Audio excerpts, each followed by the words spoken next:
అందరూ ఆకాశం వైపు చూడండి. అక్కడ చందమామ ఎంత వైట్గా రౌండ్గా ఉందో కదా. నాకు అది చూడగానే బాల్లా అనిపించింది.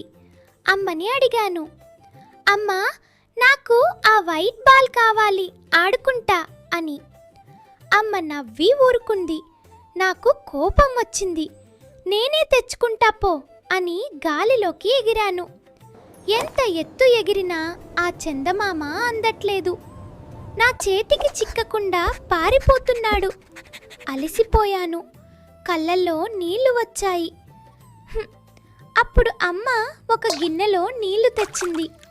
చిన్ను, ఇదిగో నీ బాల్ అని చూపించింది. గిన్నెలో చూస్తే చందమామ నిజంగానే లోపల ఉన్నాడు. ఏ దొరికేశాడు అని గిన్నె పట్టుకుని డాన్స్ చేశా. ఫ్రెండ్స్, మా అమ్మ చాలా తెలివైనది కదా. మీకు మీ అమ్మ ఇష్టమైతే ఐ లవ్ మామ్ అని కామెంట్ చేయండి. బాయ్.